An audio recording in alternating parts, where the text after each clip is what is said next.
अक्सर हम प्रीपोजिशंस को इंग्लिश में ज़्यादा महत्व नहीं देते और ये सोचते हैं कि हमें बहुत अच्छे से ये आती हैं। लेकिन इस वीडियो को देखने के बाद आपको पता चलेगा कि आप जिसका भी यूज़ करते हो उसे सही जगह करते हो या सही तरीके से करते हैं या नहीं। तो ये मेरी प्रीपोजिशन की सेकंड वीडियो है। इसमें मैं टाइम से रिलेटेड प्रीपोजिशंस के बारे में समझाऊंगी। पहले वाले में हमने लोकेशन वाली प्रीपोजिशन समझी थी। तो चलिए आज स्टार्ट करते हैं। कुछ स्क्रीन पर दिख रहे हैं, इन सभी प्रीपोजिशन को आज हम समझेंगे। तो देखिए, लोकेशंस वाली और डायरेक्शन वाली प्रीपोजिशन हम पहली वीडियो में कंप्लीट कर चुके हैं। तो आज की वीडियो में हम करेंगे टाइम से रिलेटेड। टाइम को हम यहाँ पर दो तरीके से पढ़ेंगे, एक पॉइंट टाइम और दूसरा एक्सटेंडेड। सिंपल सी बात है, पॉइंट टाइम वो है जो एक्सटेंड नहीं हो सकता। तो देखिए, पॉइंट टाइम जैसे कि मंडे। अब मंडे देखिए, वीक में एक ही मंडे आता है। जैसे संडे, वीक में एक ही संडे आता है, तो यानी कि वीक के एक ही संडे को पॉइंट कर रहा है। सेकंड, यानी कि पूरे महीने में एक ही सेकंड तारीख आती है, तो यानी कि ये पूरे मंथ में सेकंड तारीख को शो कर रहा है। अब यहाँ पॉइंट टाइम के लिए हम इन, ऑन और एट का ही यूज़ करते हैं। तो चलिए सबसे पहले समझ लेते हैं एट का यूज़ कि पॉइंट टाइम में कैसे करेंगे। जैसे कि नाइट, क्लॉक और हॉलीडेज़ में हम एट का यूज़ करते हैं। तो देखिए, जैसे इसमें है my father comes late at night. तो इसमें लिखा है कि मेरे पिताजी क्या है, रात में लेट आते हैं। अब आप यहाँ पर कहोगे कि हमने तो कई बार इन द नाइट देखा है। तो देखिए, एट नाइट और इन द नाइट दोनों का मीनिंग बहुत अलग होता है। जैसे जो काम डेली होता है, जैसे फादर डेली आते हैं, डेली ऑफिस से आते हैं लेट नाइट, ठीक है, तो उसके लिए हम लगाएंगे एट। मान लीजिए कोई भी काम मान लीजिए अचानक से कुछ ऐसा हुआ नाइट में जो कभी हुआ नहीं है, तो वो एक स्पेसिफिक नाइट बन जाती है। तो स्पेसिफिक जब नाइट बन जाती है तो हम उसको किस तरह से बताते हैं, इन द नाइट करके, यानी कि कुछ स्पेशल हो जाता है, तब हम इनका यूज़ करते हैं। जैसे कि मान लीजिए कि आप रास्ते में जा रहे थे, तो आपको एक बार रात में कौन मिला, आपकी फ्रेंड मिल गई, तो आप उसको एक स्पेशल नाइट को बोल सकते हो कि when I was going and I meet my friend in the night.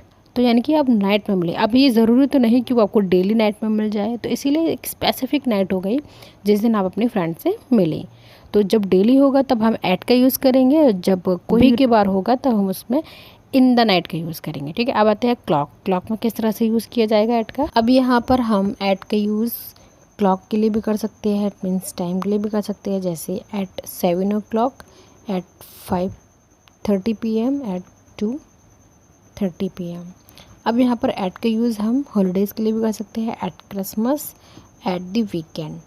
हाँ, यहाँ पर हम ऑन द वीकेंड भी कर सकते हैं, लेकिन इन द वीकेंड नहीं कर सकते, ठीक है। इन द वीकेंड एकदम गलत मीनिंग बन जाएगा इसका अगर आप यूज़ करोगे तो चलते हैं नेक्स्ट, आगे देखेंगे।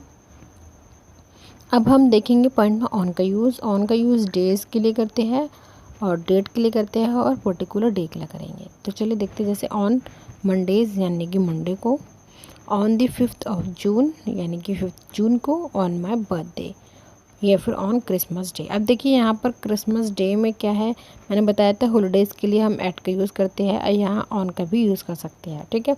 यहाँ डेज़, इसके लास्ट में डेज़ आया हुआ है। ऐसी बहुत छोटी छोटी बातें हैं जो हमें प्रीपोजिशन में सीखनी चाहिए। तो आज मैं इसी वीडियो में यही सिखाना चाहती हूँ। हालाँकि प्रीपोजिशन तो सबको ही आती है। तो चलिए अब देखते हैं इनका यूज़ कहाँ करते हैं। Parts of the day, part day में भी करते हैं, जैसे in the morning, in the afternoon, in the evening. Month में देखेंगे जैसे कि इन दिसंबर, इन जनवरी, इन जुलाई। एंड सीज़न में देखेंगे हम, सीज़न में इन विंटर। ईयर्स में देखेंगे इन 2020, और डेकेड्स में देखेंगे in the 1990s, and century में देखेंगे इन द 20th century। अब मैं आपसे एक एग्ज़ाम्पल के तौर पे पूछती हूँ। जैसे यहाँ लिखा है 15 अगस्त 1947, तो आप 15 अगस्त के आगे कौन सी प्रीपोजिशन लगाएंगे। 15 यह एक डेट है, तो जाहिर सी बात है डेट के आगे हमेशा ऑन लगता है। अगर इस जगह पर अगर मंथ होता तो हम इन लगाते, और अगर ईयर भी होता तब भी हम इन लगाते। तो यहाँ आप देख रहे हो अगस्त के आगे इन और ईयर के आगे भी इन है, तो बस याद रखिए जहाँ डेट होगा वहाँ ऑन आएगा। चलिए तो फिर अब हम देखते हैं अपना नेक्स्ट है हमारा एक्सटेंडेड टाइम। क्या है एक्सटेंडेड टाइम को समझते हैं। अब हम यहाँ टाइम में देखेंगे एक्सटेंडेड, जो एक्सटेंड किया जा सकता है या एक्सटेंड होता है। ठीक है, तो एक्सटेंड का यूज़ करते हैं ड्यूरिंग में, बाय में, फ्रॉम टू में, विद इन, फॉर, सिंस। देखिए ड्यूरिंग जो है वो एक टाइम पीरियड दिखाता है, जैसे कि समर वेकेशन, यहाँ लिखा है during the summer vacation. Summer vacation जब से स्टार्ट हुए हैं और जब तक एंड होंगे उसके बीच या उसके ड्यूरिंग होने वाले वर्क को हम ड्यूरिंग से शो करेंगे। ठीक है, जैसे कि ड्यूरिंग प्रेगनेंसी 9 मंथ की होती है, इसीलिए हम उस महीने को शो कर रहे हैं स्टार्टिंग से लेके 9 तक के। Now she felt a lot of pen during the pregnancy, यानी कि प्रेगनेंसी के दौरान उससे पेन हुआ। ठीक है, अब देखेंगे हम सिंस यूज़ किए जाते हैं पर्टिकुलर टाइम के लिए, जो कि लेटर टाइम और द अंटिल नाउ, या किसी टाइम के लिए। ठीक है, तो जैसे कि सिंस मॉर्निंग पर्टिकुलर टाइम के लिए, जैसे सिंस मॉर्निंग के लिए यूज़ किया जा रहा है, यानी कि इसको जो सिंस जो यूज़ किया जाता है वो हम उस टाइम से परिचित होते हैं, हमें पता होता है कि कौन सा टाइम की बात हो रही है। तो जाहिर से बात है सिंस मॉर्निंग वर्ड एक दिन के अंदर मॉर्निंग कब आती है, सुबह, हमें पता है। अब सिंस 2008 हमें पता है कब थी, सिंस 2001 भी हमें पता है कब थी। ठीक है, अब हम देखेंगे फॉर का यूज़, क्योंकि सिंस और फॉर का यूज़ एक जैसा ही लोगों को लगता है। यहाँ पे क्या है, फॉर जो है वो एक सिर्फ अमाउंट के लिए यूज़ करता है, टाइम अमाउंट के लिए, टाइम के अमाउंट के लिए यूज़ किया जाता है। उसमें ना डिफाइन नहीं होता कि ये कब से क्या हुआ है। अब यहाँ देखिए लिखा है फॉर 2 आवर, हमें नहीं पता कि ये 2 घंटे कब स्टार्ट हुए, 1 बजे से 2 बजे तक हुआ या 5 से 6 तक का हुआ या 7 से 8, ये हमें नहीं पता होता है कि कब स्टार्ट हुआ, बट ये हमें ये पता है कि 2 घंटे हैं। फॉर 10 डेज़, अब 10 डेज़ मंथ के बहुत मंथ में तो 30 डेज़ होते हैं, हमें नहीं पता कौन सा 10 डेज़। फॉर द 5 ईयर्स, अब 5 ईयर्स यहाँ तो कई सारे साल है, हमें नहीं पता कौन से साल की बात कर रहे हैं, 2008 की, 1 की, किसकी साल की बात कर रहे हैं। तो इसमें ना टाइम पीरियड जो होता है वो डिफाइन नहीं होता फॉर के लिए, और सिंस में एकदम पर्टिकुलर टाइम होता है।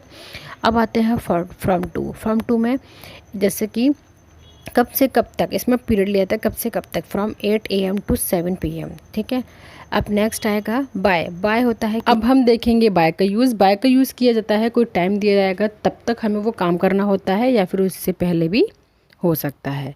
तो चलिए देखते हैं, जैसे बाय संडे, यानी कि कोई काम दिया गया है आपको तो वो संडे तक करना है, या फिर आप संडे से पहले भी कर सकते हैं उस काम को, यानी कि फिनिश हो सकता है। एक टाइम इसमें दे दिया जाता है, डेडलाइन दे दी जाती है कि कब तक करना है ये काम। ठीक है, ये डेडलाइन के यूज़ किया जाएगा, जैसे कि बाय 16th, यानी कि जो भी काम है या तो वो 16 तक फिनिश होना चाहिए या उससे पहले भी हो जाए, कोई दिक्कत नहीं है। बाय का यूज़ हम इस तरह से करते हैं। अब आपको कभी भी किसी को टाइम पीरियड देना हो तो आप बाय के थ्रू ही देंगे। ठीक है, next the work will be done by the Sunday, यानी कि जो काम है वो संडे तक हो जाना चाहिए, संडे तक हो जाना चाहिए, या फिर उससे पहले भी हो सकता है। I will do it by tomorrow, यानी कि मैं इसे कल तक कर दूंगी या कल से पहले भी हो सकता है। इसके साथ साथ हम अंटिल का भी यूज़ सीख लेते हैं, क्योंकि वो भी ड्यूरेशन और टाइम के लिए ही आता है। तो देखिए टिल और अंटिल दोनों का मतलब ही एक है, दोनों में कोई डिफरेंस नहीं है। ये भी एक टाइम के लिए यूज़ किया जाता है, यानी कि कोई एक ऐसी सिचुएशन या इवेंट के लिए यूज़ किया जाता है जो एक निश्चित समय के लिए डिसाइड किया जाता है।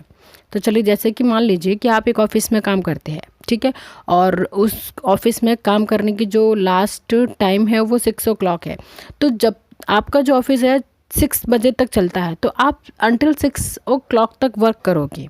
ये नहीं है कि आपका जो काम है आपने अपना काम 4 बजे तक ख़त्म कर लिया तो आप अपना काम ख़त्म करके अपने घर पहुंच चले जाओ, ऐसा नहीं है। आपको कितने बजे तक करना है, जो भी आपका ऑफिस का टाइम रहेगा तब तक। तो देखिए शी वर्क्स अंटिल 6 o'clock, यानी कि वह 6 बजे तक काम करती है, चाहे उसका काम 2-3 बजे ख़त्म हो जाए, लेकिन ऑफिस का जो टाइम है उसी से रहेगी। अब देखिए बाय में डिफरेंस क्या होता है।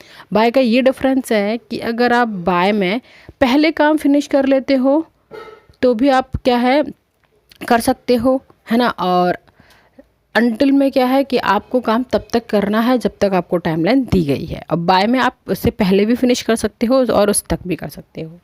चलिए नेक्स्ट देखते हैं, you can use my mobile until 8 o'clock, यानी कि आप मेरे मोबाइल को 8 बजे तक यूज़ कर सकते हो, इसके बाद आप बिल्कुल भी उसे यूज़ नहीं कर सकते। विदिन का, अब हम देखेंगे विदिन का यूज़। तो विदिन का मतलब होता है कि किसी टाइम पीरियड के अंदर। You should receive a reply within 7 days, यानी कि आपको 7 दिनों के अंदर अंदर क्या मिल जाना चाहिए रिप्लाई विद इन, तो you should receive a reply with in 7 days. तो आपको 7 दिन के अंदर अंदर क्या मिल जाना चाहिए, रिप्लाई मिल जाना चाहिए। तो होप आपको टाइम से रिलेटेड प्रीपोजिशन अच्छे से समझ में आ गई है। मैं अपनी नेक्स्ट वीडियो में आपको और भी आगे इसमें सिखाऊंगी। तो चलिए बाय बाय।